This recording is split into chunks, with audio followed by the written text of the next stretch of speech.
You probably have some questions right from the beginning. And here we go. What was that? I like to curse a lot, so I'll say what the fuck was that. It's not a slideshow. I wanted something strange, so hopefully the class is unusual. I don't know. Has anyone seen it before? No? It's from 2009. Half of you weren't born. It's a good example of a project. The kind of project that I want you to do in this class. You all need to get a piano and a lot of tools to figure out. No. It's a really good example though of a project. And where is it? Okay, here's the URL. It's called the Staccato, or God Singing. It is for computer-controlled piano and screened text, as you saw. And the artist is Peter Avenger. Sorry, I didn't know too much about it. It was originally shown in 2009, I think it was at a UN climate conference or something. And as you saw in the credits, I think it's like a bunch of some other people. What's so interesting about it, aside from what was said in the thing, it mentioned several disasters, including Chernobyl, which we'll talk about, and Bhopal, which I hadn't even really learned about until I started to research this class, the large natural gas disaster in India, or in the world, but the thing that I found most interesting about it is where on the piano the sounds come from, right? So all the, and again, sorry about the mask and stuff like that, you have to do this, but all the S sounds, the like sharp sounds, are really like high pitched, and they all happen on the extreme right, the very highest side of the piano. So all the S's and things like that happen on the really high keys. I just found that to be the most interesting thing, neither here nor there. But again, this class is a project-based class. So why did I show something like that, other than to freak you out and to introduce myself in a really weird way?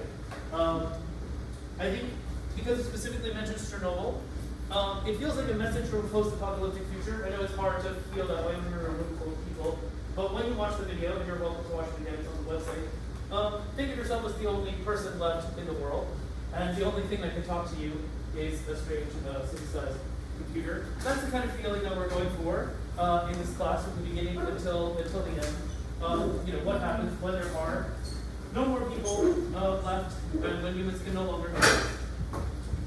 But speaking of language processing, which is something that really interests me, it's how speech is synthesized and understood. I am an applied linguist. It sounds really great. That's my credentialing.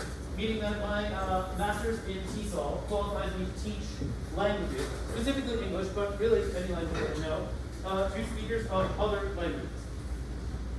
But really, who am I?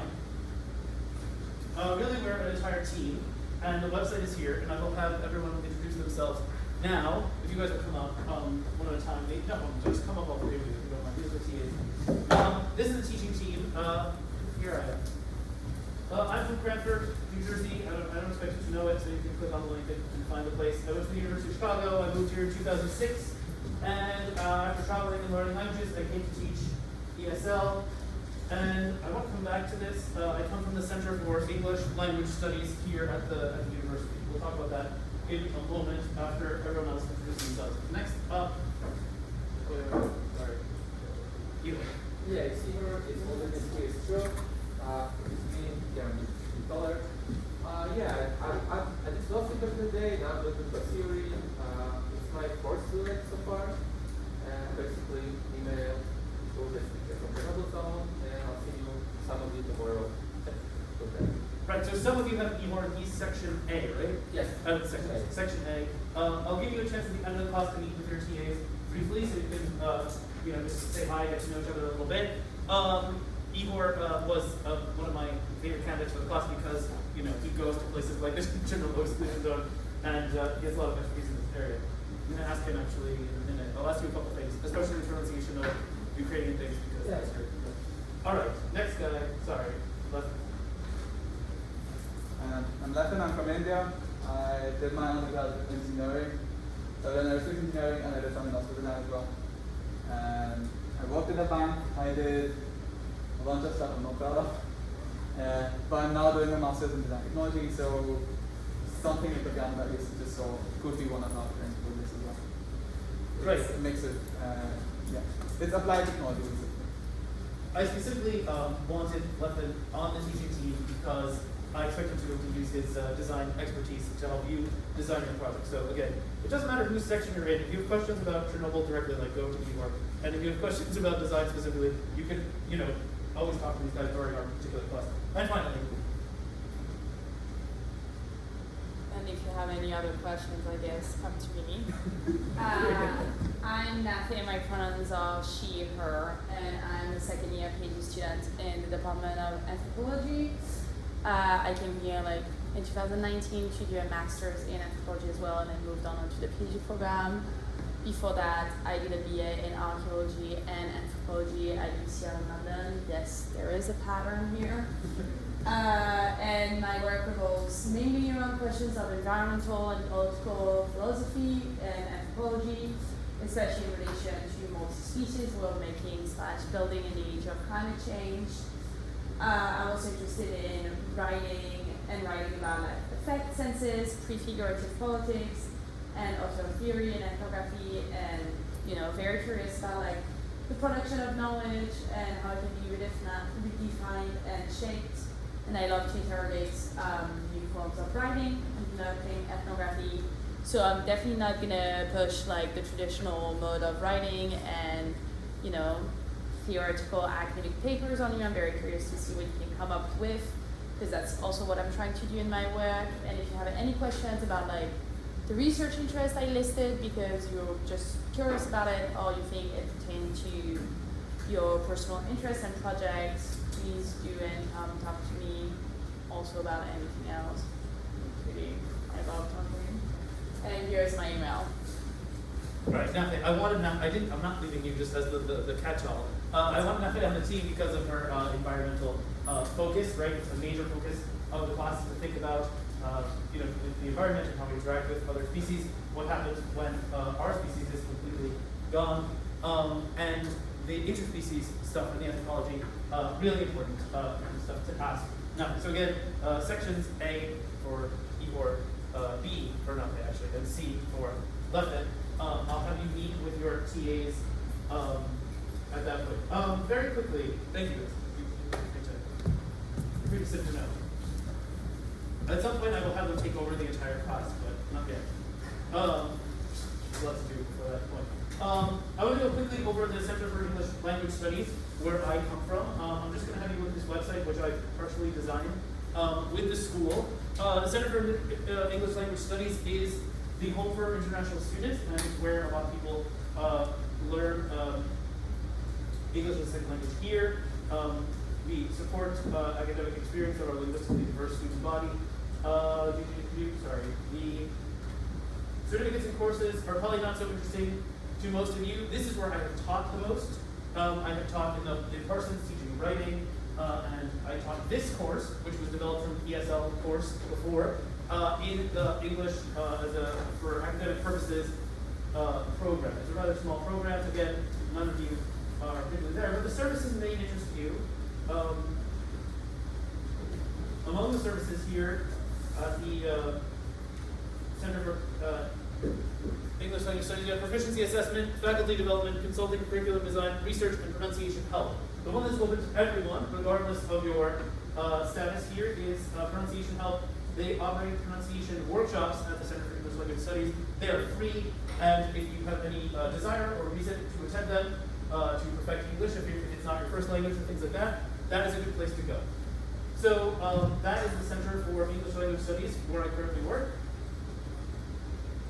And we know who we are. This is not an ESL class, right? I think that some of you probably are thinking, okay, what's going on here? He's an applied linguist, ESL teacher. No. This class is very much language focused because I like that. And it will include methods from applied linguistics, right? We're going to use a lot of these techniques, including immersion in particular subject areas. Input floods, just like where, again, sometimes information may come at you like a fire hose. I have all the books that I recommend for this class here on the table.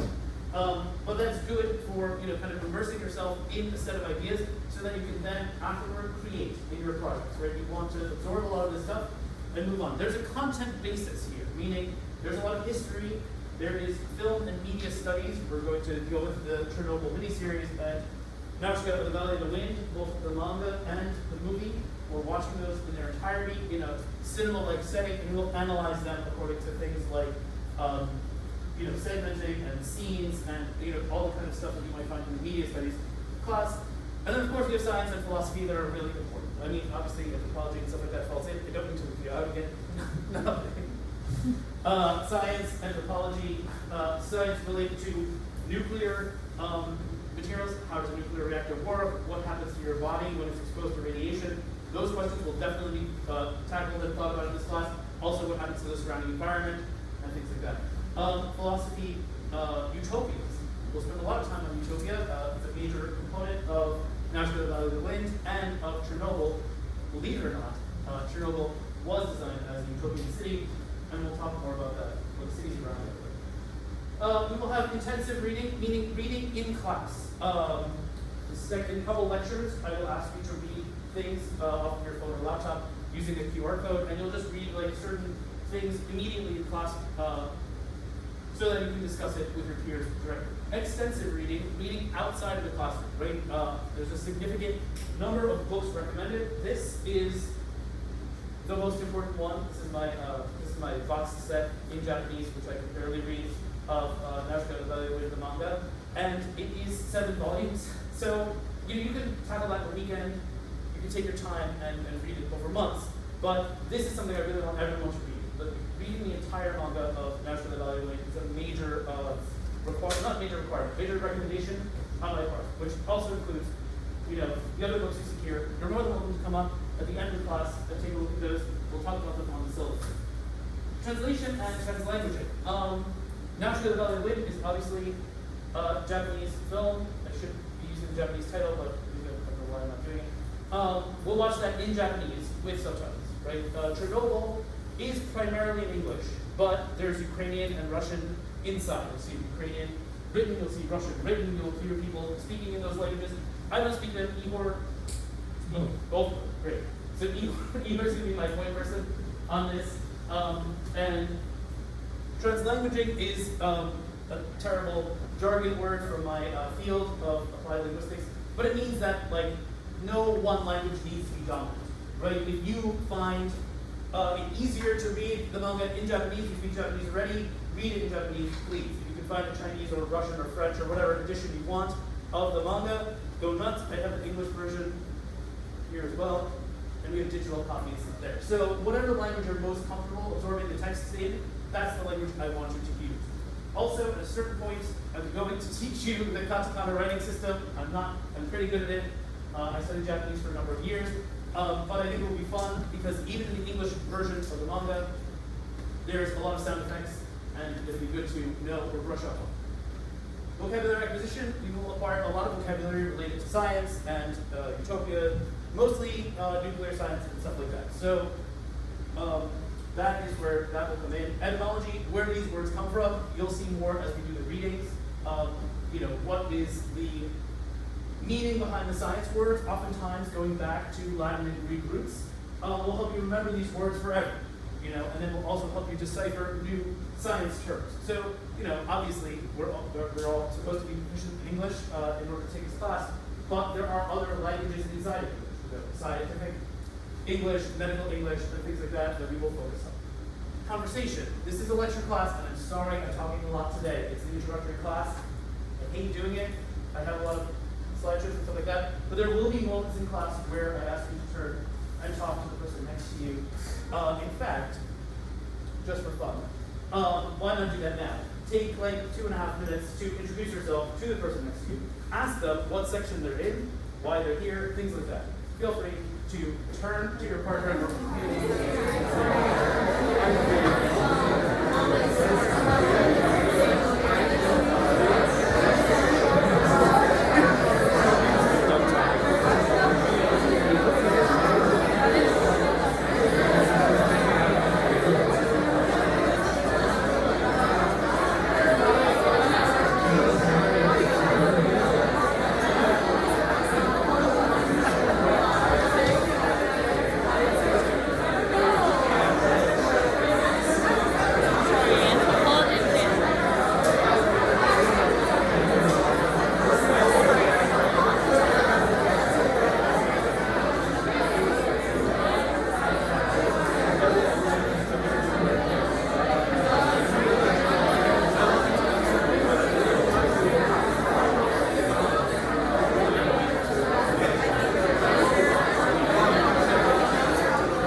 beginning. And again, first day, we do the most talking. And then the other classes, I don't know, you're going to watch film and no actual film. You're going to watch streaming versions of the miniseries and the movie. But the last thing that was on my list is project-based learning. Project-based learning is a method that makes us, at the beginning, think about the end. So, today, we have to think about what the very last classes will be, the last 3 classes. You'll be broken up into groups. You already said hi to each other. I should have told you to do this before I let you talk to each other. But you want to start thinking, even from the beginning, who you want to work with on your final project, right? Start thinking what you want your final project to be, even on the first day when we don't really know what the class is about. So while you're going through some of these things, project-based learning, I'm going to go into it a lot more in just a moment. To finish this part though, English may be the common language of this class, but it does not need to be the dominant language of your experience. Right? We're watching with English subtitles, the miniseries in English, the film we showed in the original Japanese, that's what we just discussed. I encourage you to read the manga in the original French. Sorry, this manga is not Nausicaa. This is called Springtime in Chernobyl. You'll see in the syllabus that it is required reading. It's a different manga. It was originally written in French, if that's your language. You can find the French version and read it that way. Totally fine. The Chernobyl sources.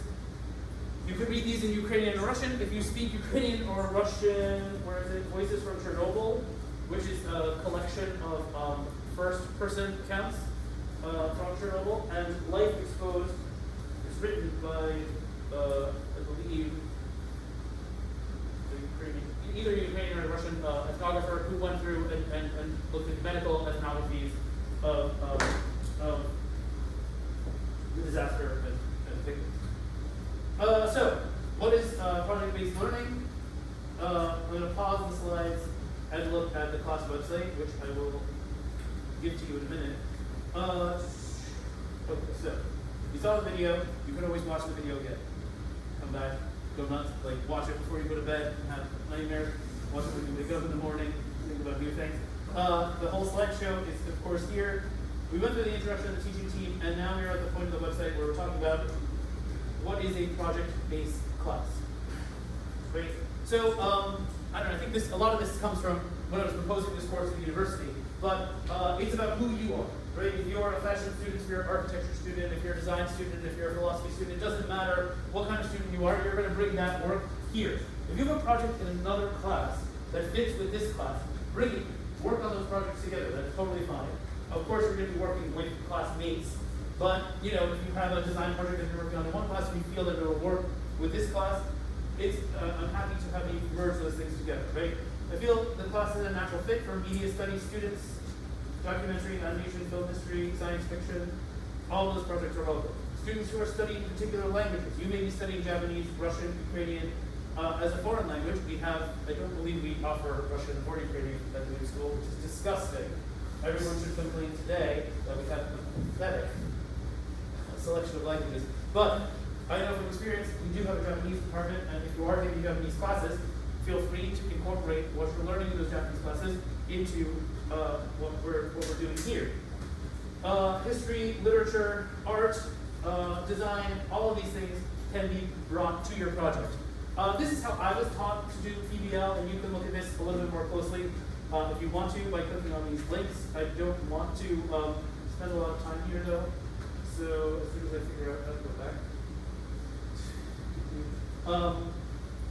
But all the ins and outs of what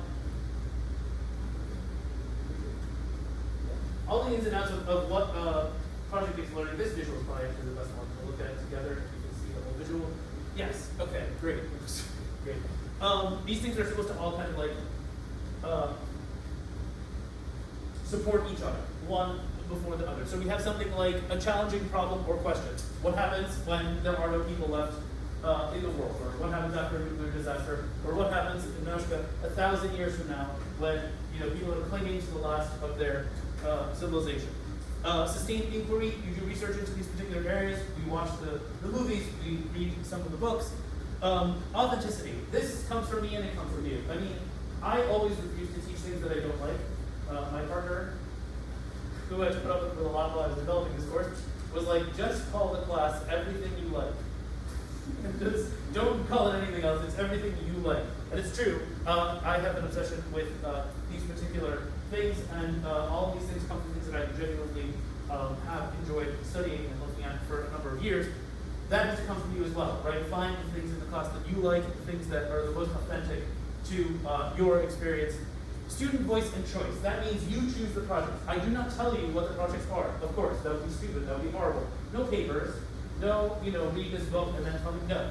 You decide what among the sources we have in the class. Decide what fits your project, right? Maybe you see this as a jumping off point rather than something you want to dive into further. That's actually kind of the way I hope that it goes, and I'll show you how that works in a minute, but it's your choice.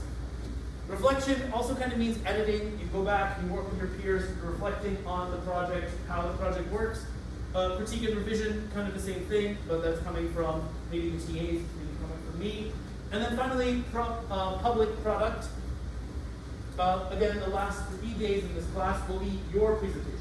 You will be up here, using the projector, using whatever you need to, and you will invite people, friends, family, people you like or hate, whatever you need to do, but whoever you want, bring them here, fly them in. It's close to Christmas time, and they can watch your presentation.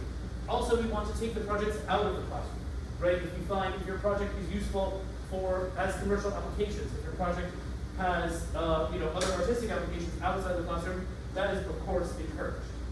All right. And here's a checklist. Right. Okay. PBL requires an event, an audience, and I do have a quick presentation on how I have used project-based learning in the past. So, when I taught this class previously, and again, please bear with this. This is when it was an ESL class, as I said already, not an ESL class. This class is open, obviously, to as a general education class for all the undergraduates. But these are my previous students working on this class. I want you to see how they worked on this class. I want you to see how they processed this class. It's going to be very different. It's like it's a very proto version of this class, but I still want you to see it. And what else did I do to start?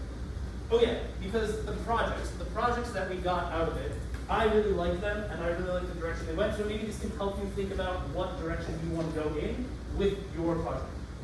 So let's take a quick look at. This is really fiasco, but you come to expect that.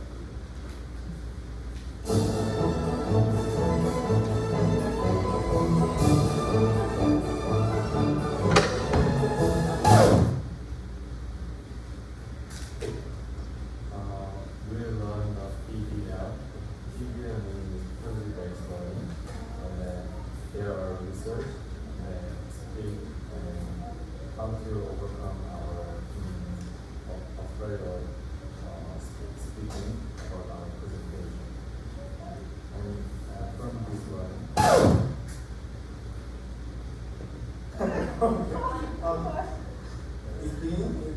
Try again? Yeah.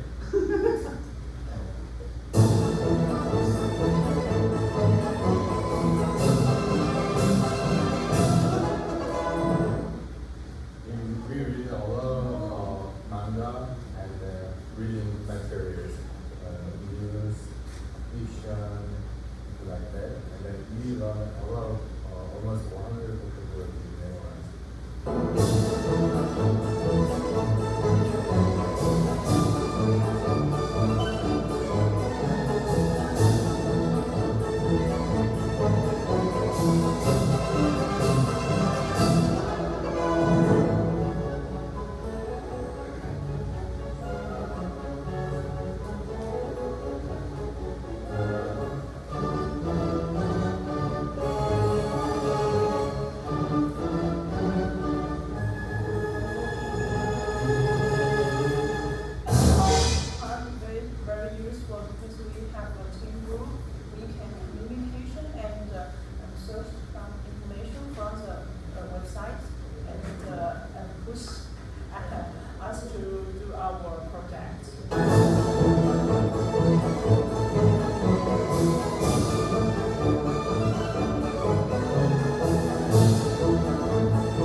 post-human nuclear experience, environmental reality, fantasy, and the alternatives, right?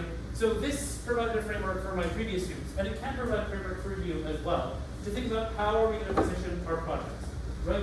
Some of the projects may be about environmental reality. So here, environmental reality was invasive species. They talked a lot about, these students had done research on what invasive species are, they did a particular list of invasive species, and a little bit of research on that. Very sciencey, very much about the environmental condition now. If you want to do something on invasive species, of course, I expect you to do something to a much, more rigorous standard than the reading cost was, but it's a good option. Alternatives, or fantasies, sorry. One group was really obsessed with dystopia, and they used their expertise in design to put this website together about different science fiction influences on Naushka, different science influences in their own lives, different kind of dystopian realities and stuff like that. So they put together things related to dystopia. I really enjoyed reading about their take on this kind of literature and stuff like that. But again, it took a lot of this and jumped off into something else, right? We will talk more about utopia in this class than dystopia, but it is definitely something that you could work on. Alternative energy was the alternative section, and they talked about alcohol, how to use coffee waste and cow manure and corn and things like that to make alternate fuels. I don't believe in this bullshit, but it was good for the students to research it, right? I really don't think that like ethanol is at all a viable thing, but it's something I don't think you should do a project on ethanol. But things like this, other types of nuclear energy, other types of things like that, those are all good places to go. Other areas where projects may be particularly fruitful could be fashion, of course, architecture, types of clothing that you might wear to save yourself from nuclear energy or waste or things like that. All of these are good areas where you can design new solutions. All right, back to the questions that you have. So, post-human. It's a big problem. What does it mean to be post-human? What does post-human even mean? Another argument that I had at home frequently. There are many meanings for the term post-human, and without going crazy in terms of philosophy, I will use a trusted source, Wikipedia. You will be friends with Wikipedia this whole semester. When I designed the course, I was going for the sci-fi kind of usage of post-human, a post-human world, where humans that we know now cannot exist any longer. The Chernobyl exclusion zone is kind of an example of this, right? You cannot go there anymore, although the Russian troops had been there briefly, but then they abandoned it very quickly after seeing how difficult it was to actually stay in the exclusion zone. And then we see this again in Naushka of the Valley of the Wind, where the valley is kind of reverse exclusion zone, right? The Valley of the Wind, if you know the Valley of the Wind, you know what I'm talking about. If you don't, it's just this one little valley where the wind blows in a particular way, so that the nuclear fallout from the war that destroyed all of humanity, that fallout doesn't really land in the valley. It goes elsewhere. So they can live in this one space. It's the only space left where humanity can be a last refuge in an otherwise post-human world. The other meaning of post-human can be seen in Naushka's telepathic abilities and her connection with other species, which we will see in the manga more than the movie. And this woman here, Princess Kushana, whose name I didn't know until I read the manga actually. Her name doesn't come up much in the movie, but there's a point in the movie you will see where she kind of seems to be part robot. It's never fully explored. We will explore that a lot more as we go.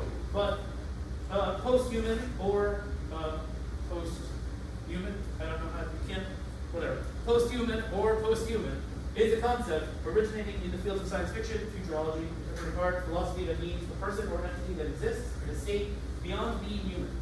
The concept aims to address a variety of questions, including ethics, justice, language, trans-species communication, social systems, and the intellectual aspirations of interdisciplinarity. Alone, it's quite a word. From the Oxford Dictionary, of course, ultimately, Wikipedia.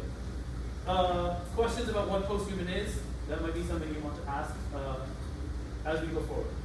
Interspecies modified or evolved post-human forms in National Geographic. This is a manga. We're going to look at the manga a lot visually here in class after you're reading it, but we see the plants kind of merging with people and bodies.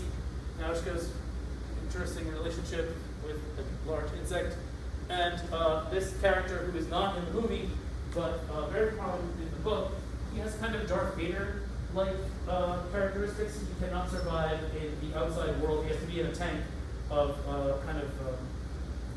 liquids to like preserve his body. And when he lives in the real world, he has to wear like a special suit. All that post-human, and of course, the God Warriors of Nausicaa, who participated in destroying the entire world. We'll see again as we go, but they're also very much post-human creatures. So now I'm sure you have even more questions about the class, right? Is it in the ESL class? No. What is post-human? We kind of know. What is my project going to be about? I don't know. Most of these questions can be answered with the syllabus. The course syllabus has everything on it. This is the link to the syllabus here. It is on the calendar page of the website, and I swear I will give you the address to the website in a moment so that you can look at it yourself. But this is the calendar for the class. Number one question that everyone wants to know: when are we off? The day before Thanksgiving, we will have a soft class. So, somewhere in here, so soft class here. The 23rd. Right? A soft class before Thanksgiving. You won't have the full lecture convened here in case you're traveling or something like that. We'll think of something asynchronous for you to do, or you'll be working on your projects. This week, there are no sections, right? You won't meet in your sections tomorrow because it's the first day. I'll give you a little bit of time today. Probably a little bit after 5 o'clock, the end of 5:15, to talk with your TAs, right? We'll talk to them individually today and get to know them a little bit. Everything else that we're going to do in the class is listed on the calendar. You know, again, the last official day of the semester is the 18th. The last presentation will be on the 14th. Presentation before that, the 7th, and the very first day of presentations, November 30th, after we get back from Thanksgiving break. Right, so that's when the class will end. Again, project-based learning. We want to focus on those dates, think about them, think about what is possible to do between now and then, what things will accomplish, who we want to work with, things like that. All of that's going to happen. Also, in your sections, for a little while we'll watch the film, like we're going to watch certain things in this class as like a screening time.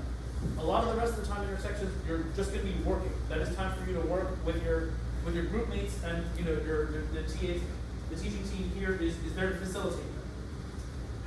So again, everything that's happening is right here. So week 1, introductions.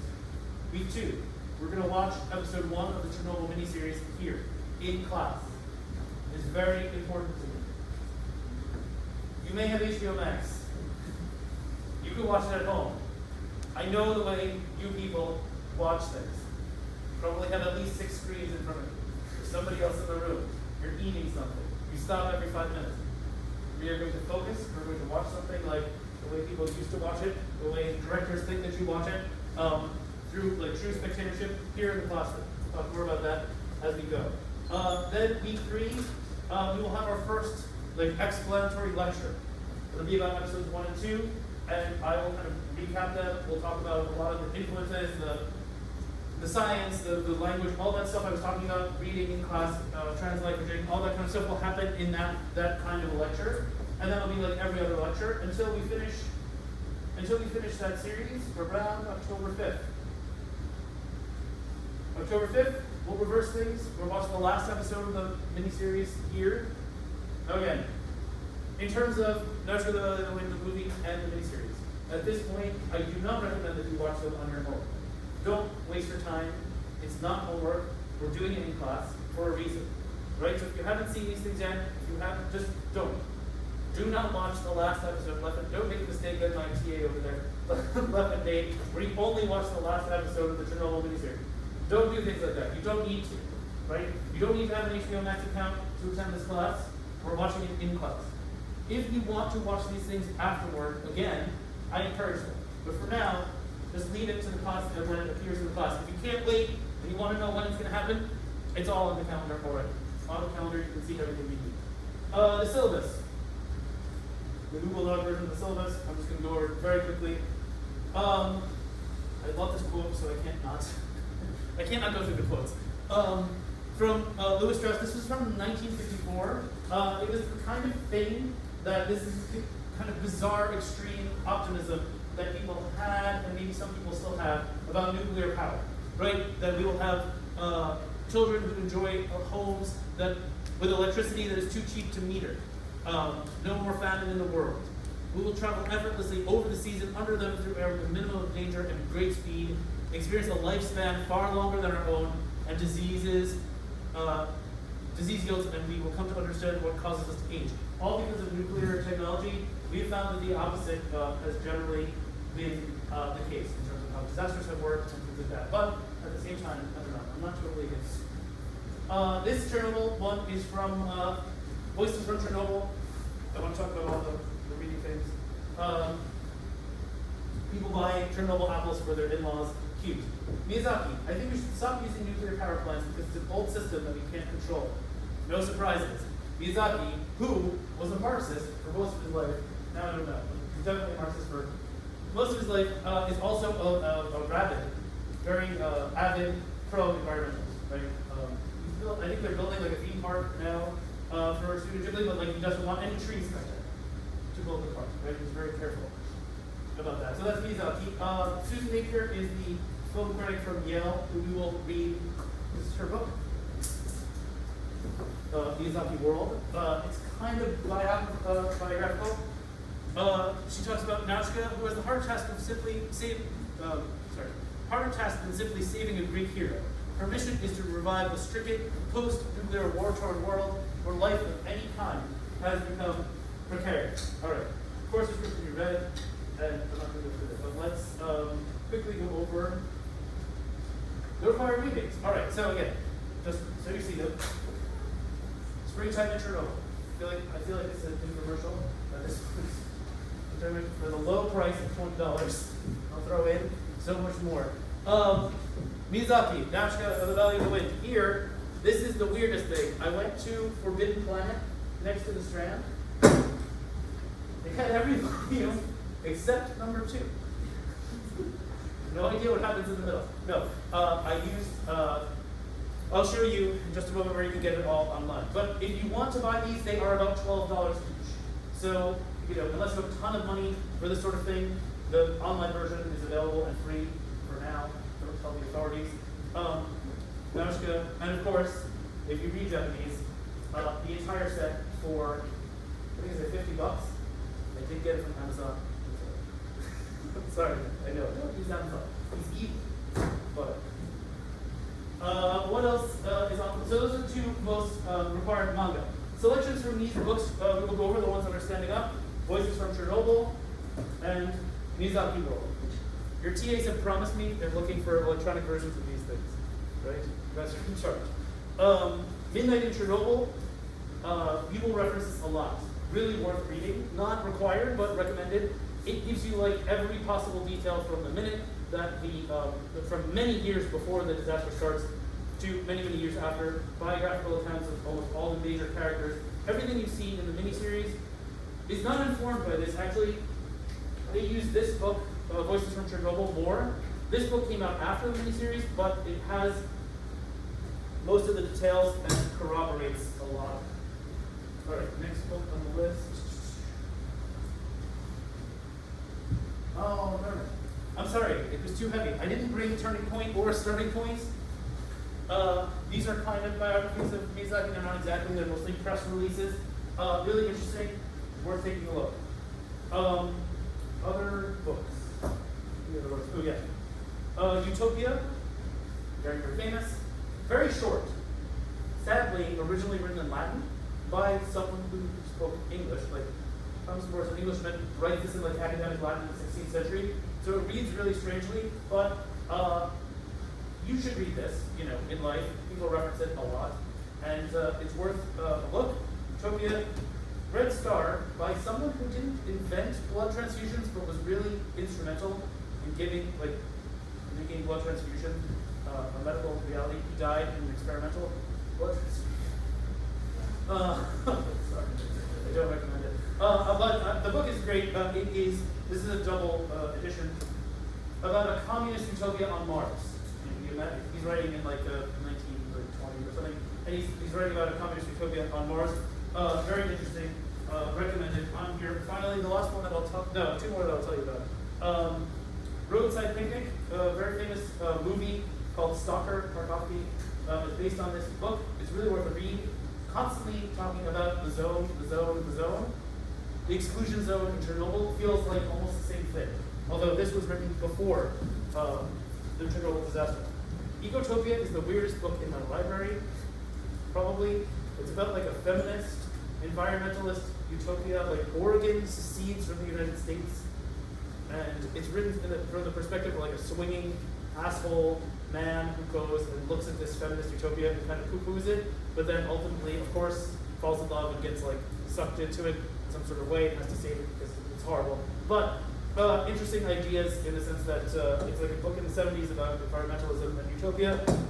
We will come back to this book a lot. Isaac Asimov, who needs no introduction. He wrote an amazing set of reference books. This one is called Words of Science, and it's literally like science terms explained. I used this before, and I will use it again in this class. You can't find it except for use, but it's really great, and it will be on the website partly. All right. Again, sorry for the course requirements. You must use the class website. Canvas is out. I'm looking at my TA team again. We've never been fond of Canvas. You have to use it if the university forces you to use it for something, but for the things in this class, we will be using this class website, and you'll be communicating with your TAs directly about certain things. So we're not really focusing too much on that. Obviously, you need email access. It must be your new school email. You have to be capable of using smart devices. You're using PBL. Right. At no point will you be required to use photocopies or paper of any kind. This might get a little weird when you get to learning Project Common. If you prefer to work with like a worksheet or paper, you can accommodate that to some degree, but you can also use tools like Duolingo and other like digital tools for learning that grading system. Also for notes in class, I think I have it here. If you want to know more about the final grade calculation project-based learning, all that is obviously on the syllabus. What we do every single class is outlined on the calendar, and then again on the syllabus. The description of the thing we're doing in class that day is all there. Phone use policy in general, unless it's part of your classroom activity. If I tell you to take your phone out to do something, please do it. Laptop's kind of similar, right? You don't want to, you want to be paying attention during class. Most important during screenings. Where did I put that? I can't remember changing it. Yes, during screenings. During screenings, note-taking is not necessary, right? I don't really care. You don't need to write down notes for everything. I just want you to experience the miniseries. I want you to experience the movie, like a miniseries, like fully. You don't need to do that. But if you must, you can take notes with pen and paper. Do not take notes on your phone. Do not take notes on your laptop. In fact, if you notice that there's a screening, don't bother bringing a laptop. Don't take your phone out. Texts and calls will be completely postponed until after class at screening time, right? If there is some sort of very serious emergency, maybe one of you has a pregnant partner or something like that, or your mother's dying, I don't know, take it outside. I don't care. Literally, we're in this class for basically an hour. There's not that much that can happen in an hour. And you need to commit to actually watching. In the event of a serious emergency, we got that. I encourage you to abandon or strictly curtail all of your social media use. It'll just have a better life in general. If I'm late for something, the teaching team is here. They can take over. There's no such thing as like 5 minutes and we don't come to the class or some bullshit like that. No, there's always going to be someone here. Either I can try to decipher my presentation, or Leffin will have to do the whole thing. Leffin will probably, it's just too cool for who knows? Who knows what he'll do? But someone will be here in the event of that. The official policy on academic integrity is listed here. Plagiarism, blah, blah, blah. I don't want to spend too much time on intellectual property because of how I may have abused it. But, fair use is fair use, and you should always make sure to list your sources and things like that. Also, those are very important. Taking photographs and filming in class, as you may or may not know, you automatically are getting consent to be recorded in class, and you are being recorded now, indirectly. But that's part of the policy of the new school, and it's listed here in the syllabus. Disability services, if you have a disability that you need to have accommodations for or something, this is the number, this is the website, this is the people that you go to. Of course, bring it up with me, but the school also needs to know officially, and that is in the syllabus. Gender identity and pronouns, the official policy of the new school is also listed here, and of course everyone wants to be correctly identified. Again, as a language person, I find the topic incredibly fascinating, but fascinating or not, that is the official policy on gender and pronouns. This is actually a good time for me to say, in general, when I teach a class, I learn everybody's name, because I usually teach really small classes. And I just I have nightmares, so I'm never going to be able to learn 70 something names. You'll have to have that kind of relationship with the teaching team, and I can't even promise to try. But I have included an assessment in today's lineup. All right, resources, the rest of the resources are listed here. This is the entire syllabus. If you have questions about the syllabus, feel free to ask afterward or send an email.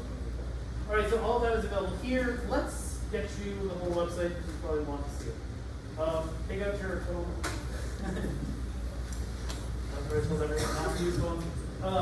That is the QR code for it.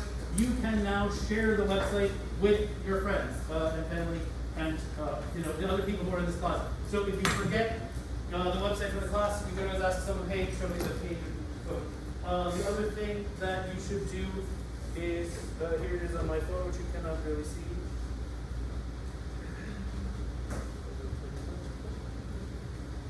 Right, if we have the class listed on our phone, we should go to the part on the iPhone where it says add to home screen there, and then add, right? Make sure you add the class website, so it's like a little icon on your iPhone. If you have an Android, it's the 3 dots at the top, same thing, add it to your home screen. This way you always have the website available to you. Again, you always know what we're doing in class, you always know what's next, all that stuff. All right. So now I'm going to take this QR code off the screen. You know what to do if you fuck this up. Just ask the person next to you to show you the QR code again. All right, I'm not going to redisplay it right now. I could give you other classes, I'm not doing it. Each page of the class, so there's keyboard section, numpy section, and left-hand section. They have their own page of the website, and that's up to the TAs to figure out how they're going to use that in their classes, stuff like that. We'll talk about it later. You'll figure it out with them. We know the calendar page, discussion board. If we ever use a discussion board like this, maybe we might, maybe we won't. That's the place for that. Chernobyl resources, you can read the scripts, look at the trailers, listen to the podcast, all recommended, but again, not before you watch. So watch the show in class, and then you can come back to this place for the resources from that. The bios are just the bios that you know, and now lectures. As the lectures happen, what happens in the lecture, the slideshows, all that kind of stuff, will populate onto here. I'll put it one at a time. Today is lecture 1, and all this stuff is there. You can also find that by going to the main page, current lecture, and then right here. All right. No.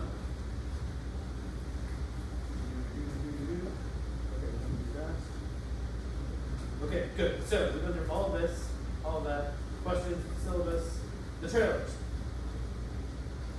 Good turn.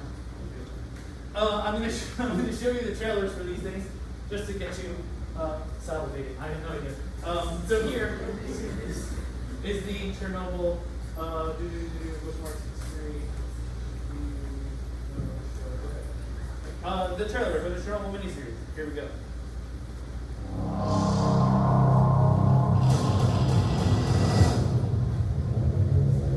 One of the good meaning doesn't matter.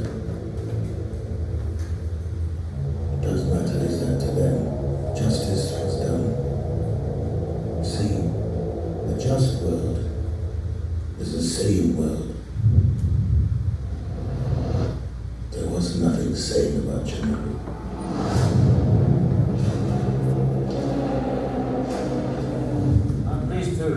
report that the situation in Chernobyl is stable. In terms of radiation, I'm told it's the equivalent of a chest X-ray. No, Chernobyl is on fire. And every atom of uranium is like a bullet, penetrating everything in its path. Metal, concrete, flesh. Now Chernobyl holds over 3 trillion of these bullets. Some of them will not stop firing for 50,000 years. Somebody have to put it up. You are dealing with something that has never occurred on this planet before.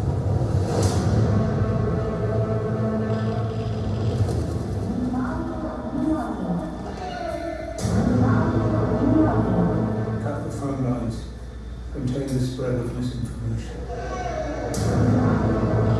What will happen to our boys? The pain is unimaginable. In 3 days to 3 weeks, you're dead. You see, but you can't touch him. Do you understand? What happened on the night of the accident? Asking the right question will give you the truth. It's not truth. What happened then? What happened after? All of it. All of it.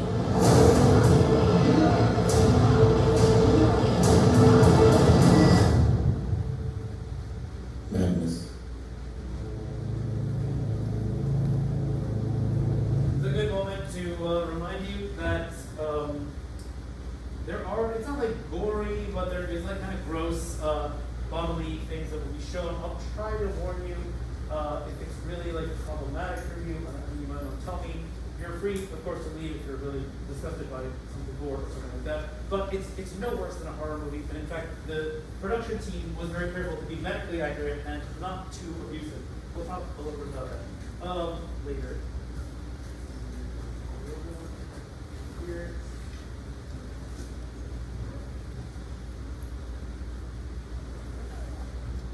And here's the more.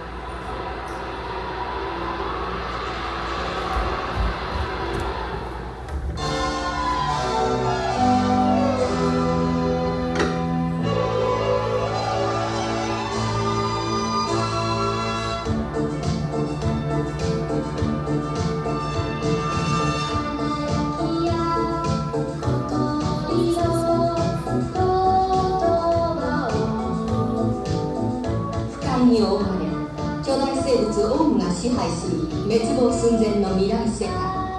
清らかな風の吹く風の谷に心優しい少女ナウシカがいた。人類は残り少ない資源を争って戦い合い、そのためにオウムの力を利用しようとしている。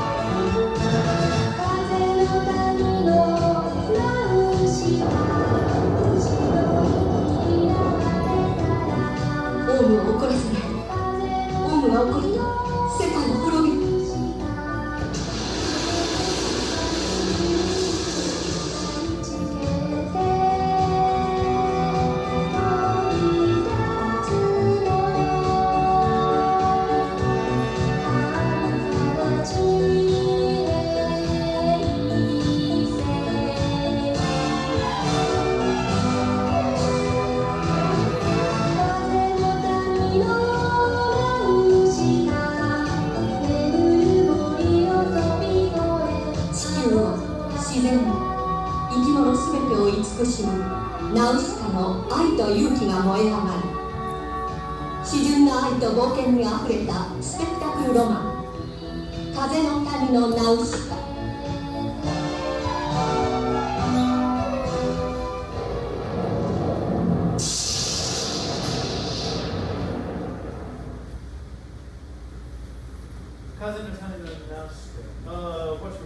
The song.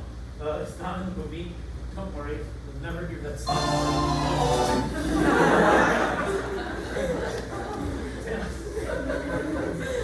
So don't listen. I promise.